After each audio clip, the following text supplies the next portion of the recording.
Gol! Gol! Fez a finta, lá vai Romário, lá vai Romário, é gol!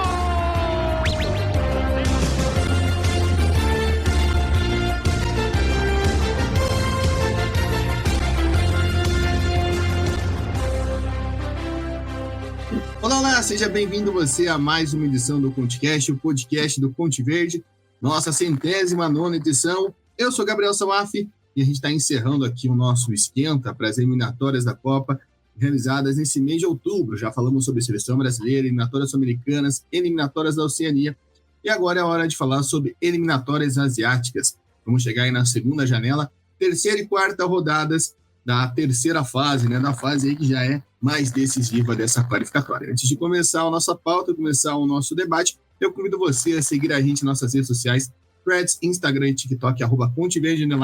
Também convido você a seguir a gente, acompanhar, se inscrever aqui no Spotify, no YouTube, aonde você estiver escutando esse podcast, deixar o like, sua avaliação, seu comentário, participar, interagir conosco, fazer esse podcast junto com a gente. E também convido você a nos apoiar, se puder, apoia.se/ConteVerde. Com R$10 por mês, você ajuda a gente a se estruturar, a melhorar cada vez mais o nosso trabalho. A gente foi para os Jogos do Brasil na última data FIFA, nesse mês estaremos nos treinos em São Paulo, e tudo a gente só consegue graças ao seu apoio. Então, se você quer ver um trabalho cada vez melhor, se fortalecer cada vez mais, dá essa força, e se não puder, compartilhe esse podcast, o Conte Verde, com os seus amigos, para que chegue a mais e mais pessoas, tá certo? Ao meu lado hoje, falar de futebol asiático, seleções asiáticas, você já sabe aqui no Conte Verde, Yuri Casari. Yuri, temos algumas novidades aí em relação à última data FIFA, em relação a setembro, mas expectativa aí para quem começou mal, consiga a reabilitação, quem começou bem, se mantenha aí nessa caminhada e já consiga até algumas seleções se aproximar da Copa do Mundo.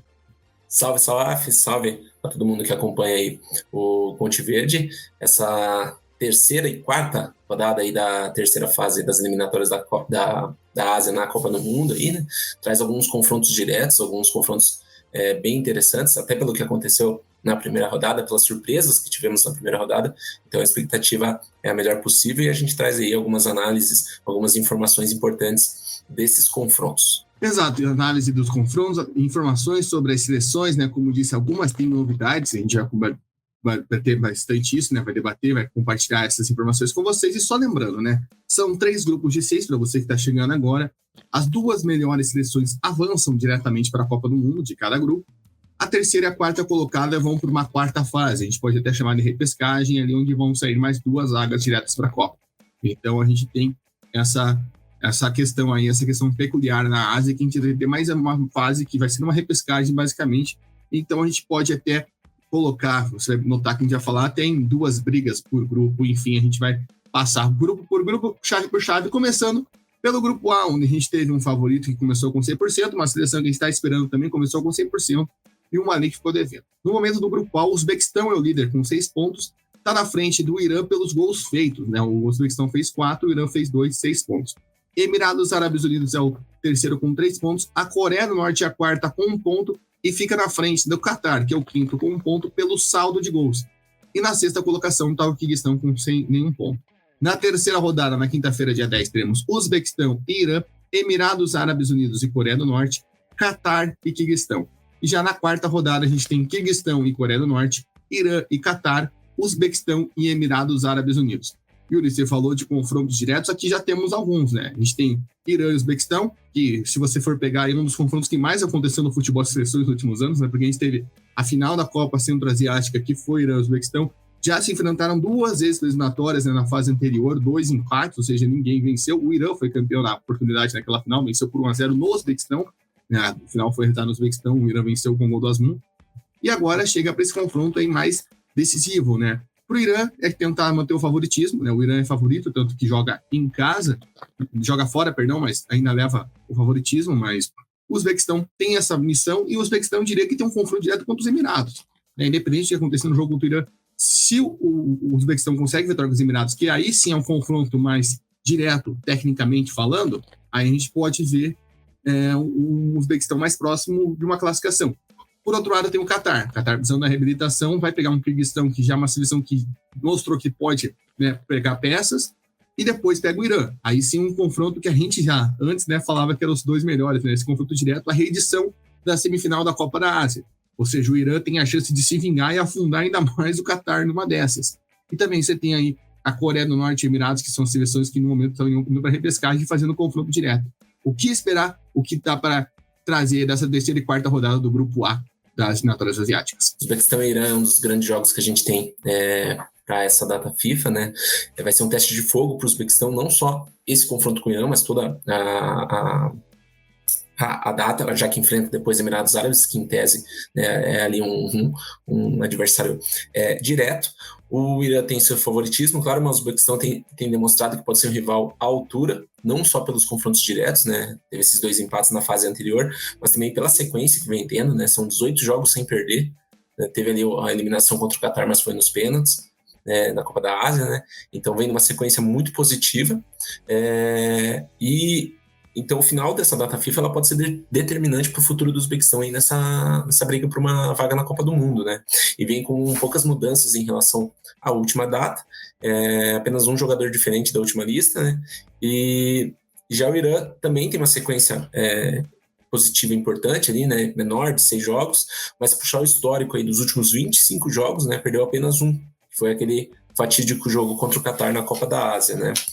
O Irã também tem 2 confrontos importantes, difíceis, né, contra o Uzbequistão e Catar, e tem, como você bem mencionou, né, tem a chance de enterrar aí o Catar, né, se vingar daquela dura eliminação.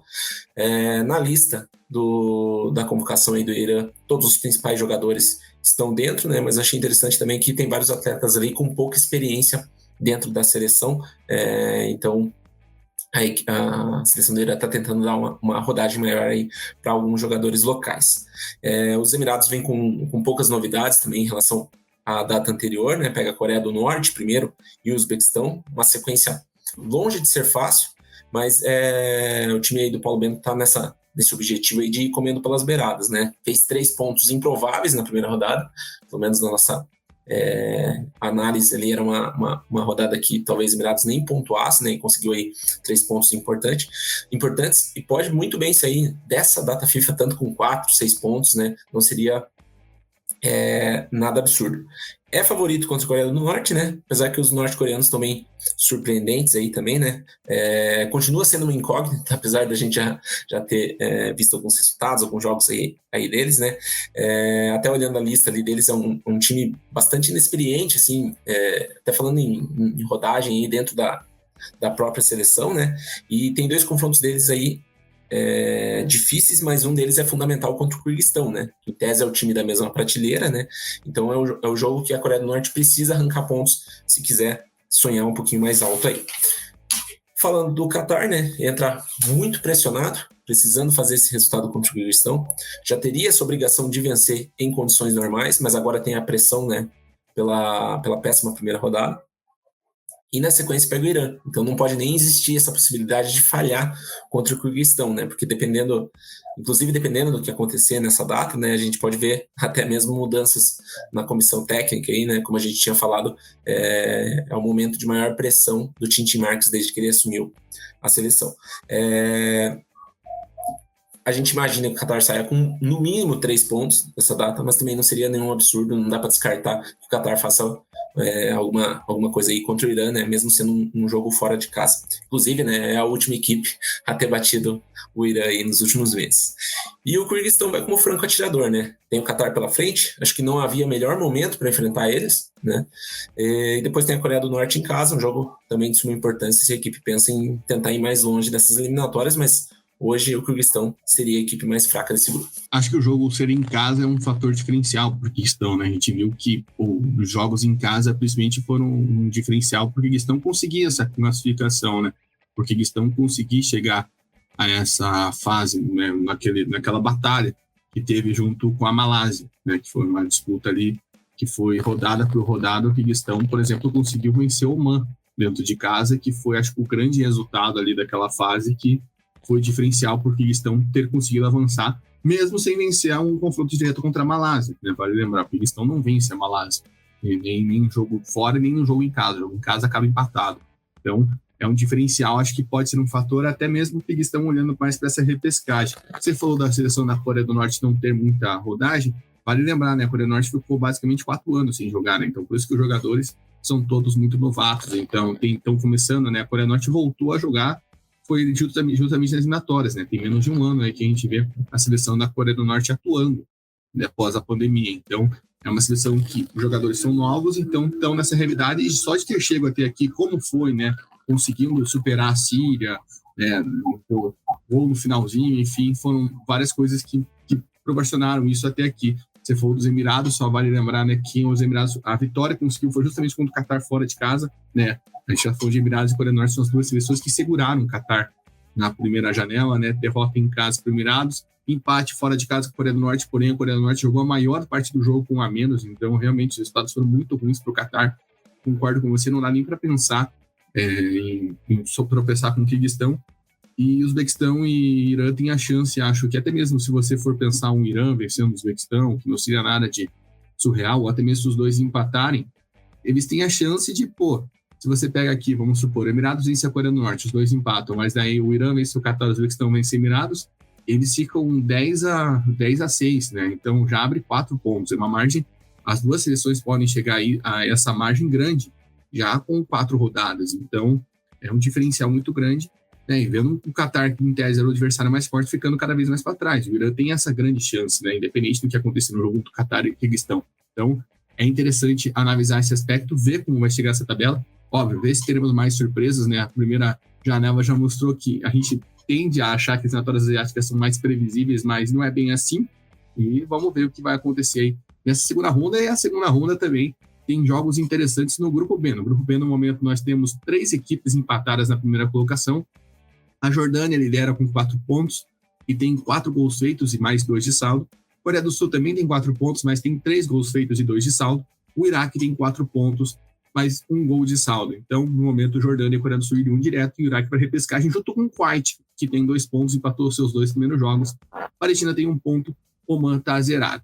Nessa rodada teremos Jordânia e Coreia do Norte, Oman e Kuwait, Iraque e Palestina. Na terceira rodada, quinta-feira, dia 15, tem Jordânia e Oman, Coreia do Norte e Iraque, Palestina e Kuwait. Yuri, a gente vê aí as seleções que ganharam um jogo, na outra tropeçaram, né? Às vezes nem dá para considerar um tropeço, como foi o caso mais do Iraque, né? Contra o Kuwait, porque o Iraque joga com a menos, né? O jogo inteiro, basicamente. Já a Jordânia e principalmente a Coreia do Sul contra a Palestina dá para considerar mais.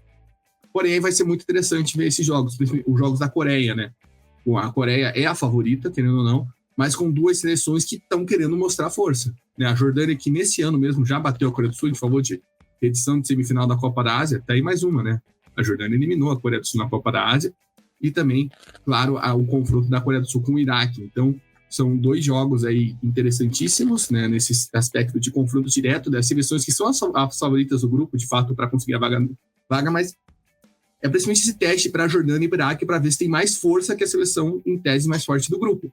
E além de fato, como a gente já previa nesse grupo e também está se desenhando, né, são 2 triangulares, né? Um triangular lá em cima brigando pela classificação direta e um triangular lá embaixo brigando por uma vaga na repescagem.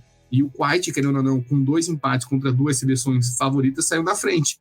E agora o Kuwait tem duelos para tentar manter esse patamar, né? Contra o Oman fora de casa, também contra a Palestina. O que você espera dessa rodada? O que dá para esperar desses 2 aspectos, né? Do aspecto mais em cima, que briga pela vaga direta, e pelo aspecto mais embaixo, que briga pela vaga na quarta fase. Eu vejo que o grupo B está se desenhando exatamente como a gente esperava, o grupo mais interessante nessa disputa, né? Jordânia e Coreia do Sul deve ser o grande jogo dessa data, logo de cara, né?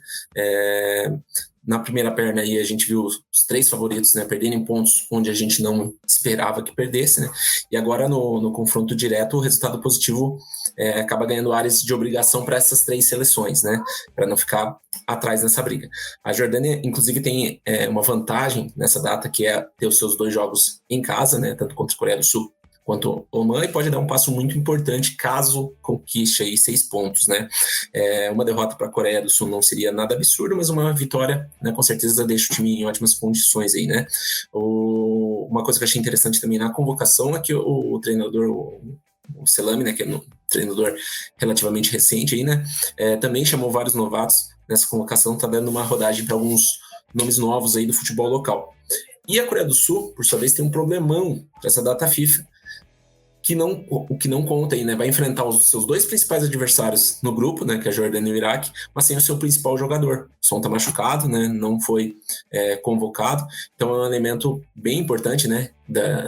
Dessa data para a gente ver como que a Coreia do Sul vai desempenhar sem o seu principal jogador, sem a sua principal estrela.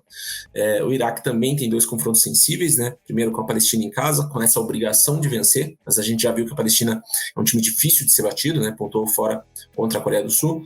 Na convocação do Iraque, poucas mudanças. A mais notável é a do Zidane, né? Zidane Iqbal, que joga no futebol holandês, ele vinha sendo chamado com frequência.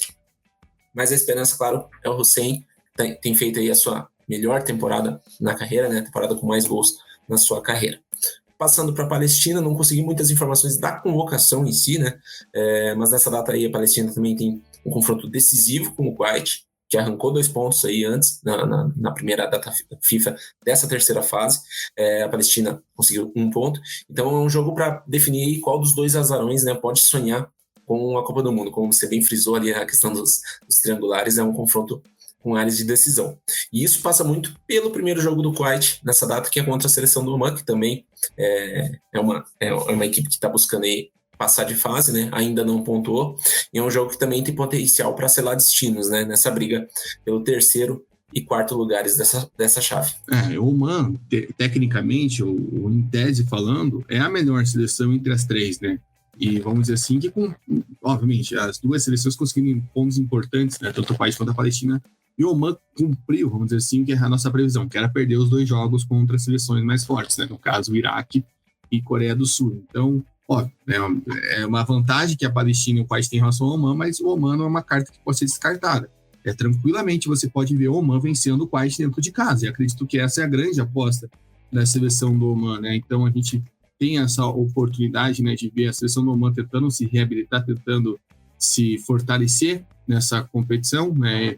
Seleção comandada pelo Rachid Jaber. Então ver essa possibilidade de ver uma reabilitação mesmo, conseguir colocar a seleção do Oman no mesmo lugar. Eu estava até estranhando, porque eu fui ver o Rachid Jaber, o Jaroslav Sirhav saiu no meio dessa data FIFA, então não tinha me atentado a isso, né? O treinador tcheco que estava no Oman após a Copa da Ásia, né? Então, eu realmente não tinha visto que ele tinha deixado o cargo, então é uma novidade aí para essa data FIFA, vamos ver, né? O que o Oman vai conseguir apresentar e tentando se reabilitar na competição, tentando uma nova cara, valeu.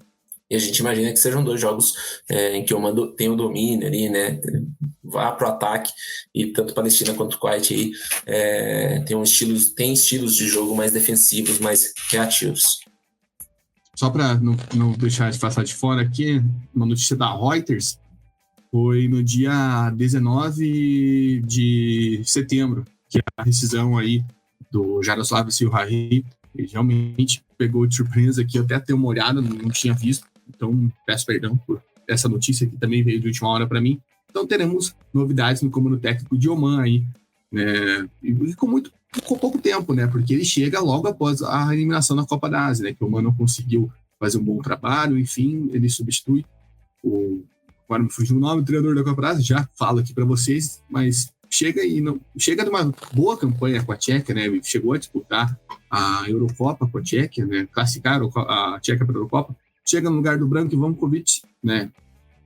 Que o croata que comandou aí por 4 anos de seleção e acaba não conseguindo vingar o seu projeto, Branko Ivanovic, que agora é o treinador da China, e a China que está no nosso próximo grupo esse que também tem novidade no comando técnico das seleções. A gente vai para o grupo C, que em tese é o grupo mais forte, grupo que tem o Japão líder com 6 pontos, a Arábia Saudita com 4, aí você tem o Bahrein com 3 pontos, a Indonésia com 2, a Austrália com 1, a China com 0. Nessa rodada temos Arábia Saudita e Japão, Bahrein, Indonésia, Austrália e China no dia 10, e na quarta rodada tem Arábia Saudita e Bahrein, Japão e Austrália, China e Indonésia. Yuri, aqui também em tese era para ser 2 triangulares, mas a Austrália não cumpriu o combinado, a Austrália demitiu o Graham Arnold, né? Foi a grande notícia talvez desse intervalo de rodadas na data FIFA, né? Das eliminatórias asiáticas, perdão. Trouxe o Tony Popovic, que é um ex-jogador da seleção australiana, disputou a Copa de 2006, inclusive no anúncio a seleção da Austrália colocou fotos dele jogando contra o Brasil, inclusive ele marcando o Adriano Imperador na Copa de 2006, naquele confronto que teve. Ele acabou não jogando muitos jogos porque ele se machuca. Inclusive, se eu não me engano, é no jogo contra o Brasil ou no jogo contra a Croácia, não me recordo agora. E tem tanta essa cara nova, né? Inclusive, na convocação do Pope, a gente já vê uma mudança singela, principalmente no ataque, né? Basicamente, ele renova ali o ataque, né? Traz nomes como Arzani, enfim, outros nomes ganhando oportunidades. Uma troca muito grande em relação à última convocação para ver se muda justamente aquilo que a gente sempre cornetou na Austrália, né? Essa questão ofensiva. Por outro lado, a gente tem a Arábia Saudita tendo 2 confrontos aí dentro de casa, um contra o Japão que vai ter os 2 confrontos diretos, digamos assim, contra as forças do grupo para tentar alavancar aí uma primeira colocação e se aproximar da classificação, né? Então, o Japão pode ficar num cenário aí com 12 pontos e não é de se imaginar que a gente tenha o 5º colocado ali com 2 ou 3 pontos. Então, o Japão pode ficar 9, 10 pontos no 5º colocado. Isso já aproximaria o Japão numa vaga para a Copa do Mundo. Então, o Japão tem esse grande teste, né? Essa grande prova. E justamente já volta aquilo que aconteceu na Copa da Ásia, né? Que o Japão fez aquele ano maravilhoso no passado. E a gente falou, agora é o momento do Japão mostrar isso. E chegou na Copa da Ásia, o Japão não conseguiu mostrar isso, né? O Japão ficou para trás contra as seleções mais fortes, perdeu para o Iraque, foi eliminado pelo Irã. E agora tenta aí mostrar essa força e reabilitação. Enquanto do outro lado a gente tem o Bahrein, né, que foi, vamos dizer assim, a grande surpresa, ganhou da Austrália fora de casa, num jogo, um confronto direto, dá para dizer assim, contra a Indonésia, dentro de casa. A Indonésia que vai jogar os 2 jogos fora de casa, e acho que se a Indonésia fazer igual na outra rodada, voltar sem perder, já é espetacular, né? Se a Indonésia consegue segurar o Bahrein e a China fora de casa, já é espetacular. E o Branko Vukovic com a missão de fazer a China pontuar, a China que não anda muito bem das pernas e tem, principalmente no confronto contra a Indonésia, ali de casa, a grande esperança de, enfim, somar sua primeira vitória. Enfim, o que dá para esperar desse grupo C, principalmente olhando para a Austrália com um novo treinador. Bom, vou deixar a Austrália por último aí nessa nossa conversa, né? A gente tem também aí grandes confrontos para essa data, né? Começando por Arábia e Japão, né? A Arábia fez 4 pontos, mas com as calças na mão ali, né? Foram jogos complicados. Mais uma vez, né? Não foram grandes atuações da Arábia Saudita, enquanto o Japão atropelou. Mas isso não quer dizer nada nesse confronto aí, né? Um confronto direto, o Japão, inclusive, joga fora de casa. É um momento chave para o Japão pavimentar ou não o caminho para a Copa do Mundo, né? Até porque o Japão enfrenta a Arábia Saudita e, na sequência, a Austrália. Então, né? Os 2 principais adversários, em tese, dentro dessa terceira fase. Tanto o Japão quanto a Arábia vão sem nenhum desfalque. A Arábia começa essa data contra o Japão e depois tem o jogo em casa contra o Bahrein, né? E o Bahrein tem esse primeiro jogo contra a Indonésia, também um confronto importantíssimo, um confronto direto, né? Hoje são as 2 equipes que estariam passando, né, para a quarta fase, para a fase seguinte. O Bahrein teve esse resultado importantíssimo contra a Austrália, tomou um sapeco do Japão, mas da mesma forma, né, que esses 2 primeiros resultados não querem dizer nada para o Japão enfrentar a Arábia, também diz muito pouco para esse confronto contra a Indonésia. A Indonésia tem o problema de jogar os 2 jogos fora de casa agora, né? E são 2 confrontos importantes, diretos, contra Bahrein e China. Então é a rodada para mostrar que a Indonésia não é fogo de palha, que pode realmente, quem sabe, estar na Copa do Mundo de 2026. O Bahrein vem com força máxima e a Indonésia vem com um desfalque importante aí do zagueiro, né? O Justin Hubner, do Wolverhampton, está se recuperando de lesão e não foi convocado para essa data. E aí a gente tem as 2 decepções do grupo, né? A China, na verdade, não decepciona ninguém, encara a Austrália fora e depois a Indonésia em casa. Assim como eu disse ali do Kirguistão e do Catar, né? Eu acho que não há melhor momento para a China enfrentar a Austrália do que agora, para tentar arrancar um pontinho, né? A Austrália começando um trabalho novo. O problema é que a China tem só uma vitória nos últimos 10 jogos e contra a seleção de Singapura, né? Algo que é mais do que obrigação. A China também tem uma mudança significativa para essa data em relação à convocação, que também é um zagueiro Zhu Cheng, né? Eu não consegui ali identificar a exata razão para essa ausência, mas aparentemente, pelo que eu identifiquei ali, foi lesão, né? Porque ele também, depois da partida contra a Arábia Saudita na outra data FIFA, ele não jogou mais pela equipe dele no campeonato chinês. Então, acredito que tenha sido lesão, não consegui confirmar essa informação. E aí vem a Austrália, essa sim, né? A grande decepção da última data. Estaria fora do Mundial hoje, né? e vem com o Tony Popovich aí como novo treinador, né? Ele vinha sendo treinador do Melbourne Victory nos últimos 3 anos, foi vice-campeão australiano na última temporada, e uma coisa que fica muito claro para mim é o perfil que a Austrália buscou no Popovich, né? Primeiro que eles foram um nome confiável do ponto de vista do torcedor, da opinião pública, né? Alguém com história dentro do futebol australiano. Eles foram um nome mais jovem, né? Diferente dos últimos treinadores. Só que em termos de estilo de jogo, eles procuraram alguém similar, né? Alguém com um maior foco no jogo defensivo, acho que inclusive até pelas características dos principais jogadores da Austrália. E eu até concordo com essa busca, né? Eu acho que não faria sentido tentar inventar agora, né? Colocar alguém para revolucionar num momento delicado como esse. Mas é claro que é aquilo que a gente tem falado, né? O time precisa jogar mais quando tem essa obrigação de propor o jogo, que é algo bem flagrante aí, que existe uma dificuldade quando há esse tipo de situação, né? Até com o Bangladesh, né? A Austrália acabou tendo dificuldade. Então vai ser uma data bem interessante. A Austrália tem esse jogo com a China, né? Onde a gente espera que o time tenha essa exigência de atacar, de pressionar, de buscar o jogo, e depois o confronto com o Japão, que vai ser justamente o tipo de jogo em que a Austrália costuma performar melhor, que é o de ter uma postura mais defensiva, apostar nos contra-ataques, e na bola aérea, que é um dos pontos fortes dessa equipe da Austrália. Então vai ser bem interessante ver se o Popovich vai conseguir tirar essa pressão das costas da Austrália já nessa data FIFA. É curioso, porque se fosse o jogo com o Arnold ainda, a gente estaria nessa certeza, que com certeza ia ser um jogo sofrível contra a China, e um jogo mais, não digo fácil, mas um jogo mais possível para a Austrália contra o Japão. E aí eu acho que fica essa questão, como vai ser, né? Acho que principalmente é isso. Essa mudança no ataque me deixou com algumas questões, né? Só 3 nomes ficaram, tudo bem que são nomes que estão jogando mais, como Goodwin ou Duke, mas ver qual que vai ser a estratégia contra o Japão, se vai mudar muita coisa em relação a isso que a gente viu da Austrália, da Copa da Ásia, dos outros confrontos, enfim, do que a Austrália apresentou ao longo desse ano, ao longo de todo esse ciclo, né? Como o Arnold, lembrando, o Arnold estava na Austrália desde o final da Copa de 18. Né? A Austrália sai da Copa 18, ele já chega e comanda aí nos últimos 6 anos a seleção australiana e deixa depois esse começo fraco nas eliminatórias. Você falou da Indonésia, acho que é bastante interessante esse jogo da Indonésia, por ser fora de casa, mas também porque é um confronto direto contra as seleções que são do nível da Indonésia. Então a briga da Indonésia, querendo ou não, é contra a Bahrein e China, né? Para ver, em tese, quem fica com essa 4ª vaga. Eu não imagino a Austrália ficando para trás da 3ª colocação, por exemplo. Eu acho que o top 3 vai ser Japão, Arábia Saudita e Austrália desse grupo. Só falta a gente ver quem que de fato vai conseguir a classificação direta e quem que vai para a 4ª fase. Mas eu acho que é importante para a Indonésia isso. Se a Indonésia, independente se consegue uma vitória fora de casa ou consegue empatar os 2 jogos, são resultados excelentes, porque é só você lembrar que daí no retorno, no ano que vem, a Indonésia vai pegar esses 2 adversários dentro de casa. Né? Então, se a Indonésia consegue voltar sem perder, né, consegue fechar essa rodada com 4 pontos, digamos, e aí empatada com o Bahrein ou não, né, vai que o Bahrein consegue aprontar contra a Arábia Saudita, que não dá para duvidar, mas se consegue voltar com 4 pontos, é de ficar de olho. É para, principalmente nessa questão de repescagem, talvez vaga direto para a Copa, não muito e tudo mais, mas essa questão de repescagem é para animar.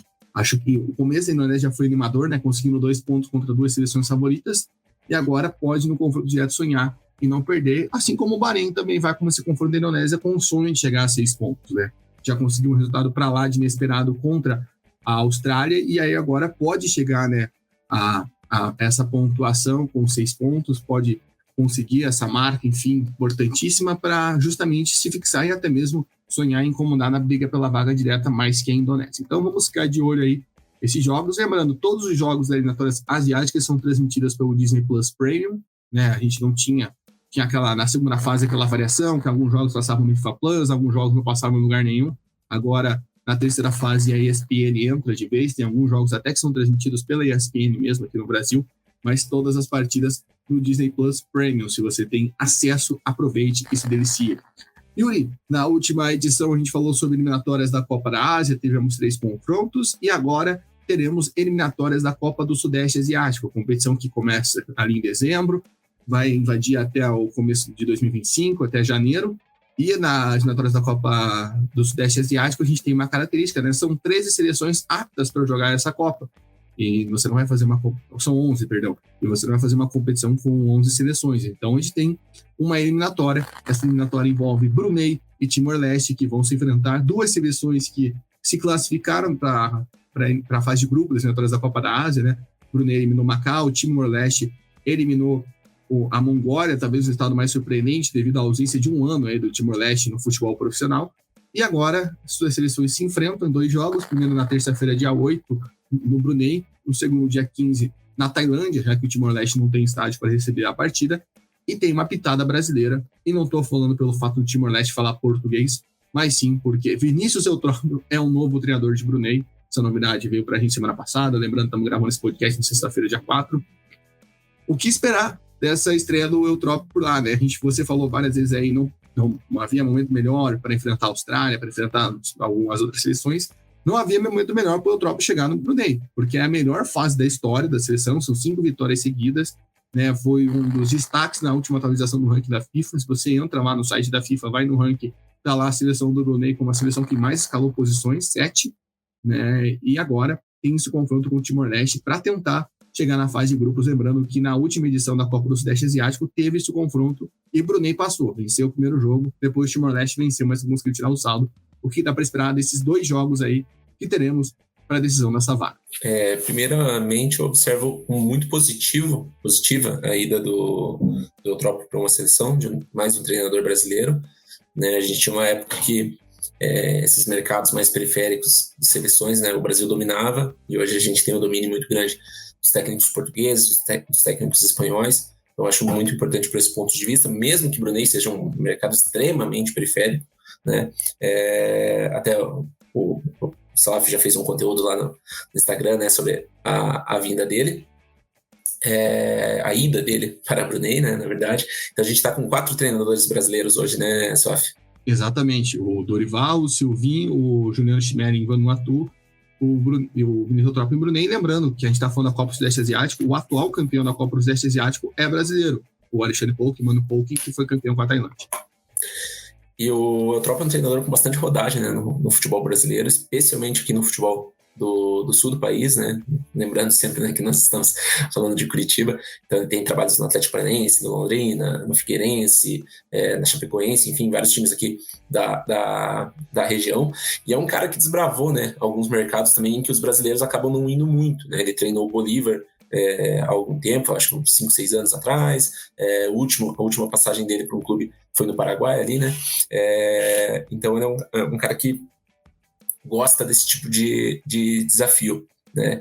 E no seu histórico ele encara uma realidade bem brasileira, né? Que é a de passar pouco tempo nos clubes ali, né? Até pela nossa cultura e tudo mais, né? Ele não tem grandes períodos à frente de uma equipe nos últimos anos, né? No máximo ali uma temporada e meia, mas ele também tem uma baita experiência no futebol de seleções, né? Ele esteve junto com o Barreira ali na Copa do Mundo de 2010 com a África do Sul. Eu acho que é um currículo bastante diverso, mas eu acho que nada tão diferente, nada tão excêntrico quanto esse contrato com o Brunei. Provavelmente o maior desafio da vida dele, né? Pegar uma seleção que ali no ranking FIFA, né, tá tão atrás e tudo mais, e quem sabe desenvolver o futebol ali, eu imagino que seja um grande desafio para ele. E, segundo as próprias palavras dele aí, né, um treinador que busca um estilo de jogo de mais posse de bola, né, então vai ser interessante ver o que ele consegue extrair de uma equipe como a seleção de Brunei. E o que esperar do confronto dessa estreia dele, Yuri? Duas seleções que conseguiram essa classificação, e você está falando sobre a questão de brasileiros dominarem essas seleções periféricas, lembrando que o Timor-Leste já teve o seu período de dominação brasileira, mas vamos dizer assim que foi uma gambiarra que a FIFA barrou lá com vários jogadores naturalizados de maneira irregular. Querendo ou não, né, nesse momento o Brunei tem um leve favoritismo, né, até pela sequência e tudo mais, então o Vinícius Eutrópio acaba chegando aí com esse peso aí de ter que obrigatoriamente passar, e inclusive caso passe de fase, né, os grupos já estão definidos, né? Brunei e Timor-Leste ficariam no grupo A ali com Tailândia, Malásia, Singapura e Camboja. Exato, lembrando que a Copa do Sudeste Asiático ela não tem uma sede fixa, né? Os países, como é uma região ali em tese, vamos dizer sim, não muito grande, né? As seleções jogam nos seus países. Eu só não tenho certeza se Brunei avançar, Brunei vai jogar no Brunei como na nessa eliminatória, porque na última edição, como falei, Brunei avançou, porém mandou os seus jogos em Kuala Lumpur, né? Então teria que ver se seguiria ou não em Brunei essas partidas, mas é interessante ser a favor do grupo A, que é onde vai o vencedor desse confronto. O grupo B é o grupo que vai reunir Indonésia, Vietnã, Filipinas, Mianmar e Laos, ou seja, quando chegar lá para dezembro, a gente tem muito o que falar desse grupo B, pelo que aconteceu nesse ano de 2024. Mas, por agora, a gente fica de olho nessa estreia do Vinicius Eutrópio, nessa retomada, nessa tentativa do Timor-Leste, né, tentando manter esse momento também. Timor-Leste conseguiu uma vaga inesperada, era o azarão para o confronto contra a Mongólia, e de cara já me deu um 4-1, né, então vai que o Timor-Leste apronta, como fez em eliminatórias da Copa da Ásia. O futebol, tudo é possível, tudo pode acontecer, certo? E a gente fecha aqui na expectativa para esses confrontos da data FIFA. Esses confrontos começam no dia 10, a gente vai ficar de olho em tudo. Na verdade, começa dia 8, né? Com Brunei e Timor-Leste, a gente vai ficar de olho nesse duelo. Muito provavelmente vai ser transmitido pelo YouTube da ASEAN, que é a federação que organiza essa competição. Então, se for transmitido, a gente vai postar lá, porque todas as partidas da Copa do Sudeste Asiático eram transmitidas por lá, na última edição. O material de divulgação deles é muito bom, inclusive. Eu adoro. Então, tomara que seja mais uma vez transmitido para que a gente possa acompanhar essa estreia do Vinicius Eutrópio. Então, para saber se vai passar ou não o jogo, segue a gente nas nossas redes sociais, Threads, Instagram e TikTok, @ContiVerde_, e tudo sobre futebol de seleções, tudo que você quiser acompanhar sobre esse universo, vai estar lá, eliminatórias da Copa do Mundo. Também convido você a seguir aqui no YouTube, no Spotify, para você acompanhar nossos podcasts, nossa variedade aí que a gente oferece, né, nosso leque aí, sobre Oceania, sobre a seleção brasileira, América do Sul, enfim, tudo que a gente consegue trazer para você. E lembrando, apoia.se/ContiVerde com R$10 por mês. Ajuda a gente a se estruturar, a melhorar cada vez mais nosso trabalho. Lembrando, estaremos em São Paulo acompanhando a seleção brasileira antes do jogo contra o Chile.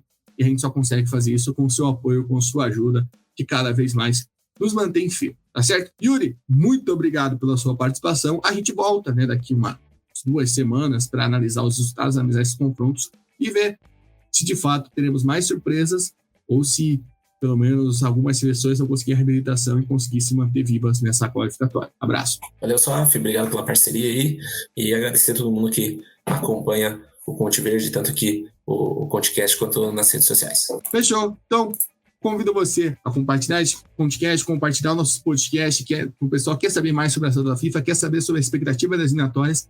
Inclusive, tem um detalhe aqui que quinta-feira, dia 10, temos 24 horas de eliminatórias sem parar. Então, a gente vai postar mais sobre isso, mas fica ligado. Conte Verde, caminho da Copa do Mundo, passa por aqui. Até mais.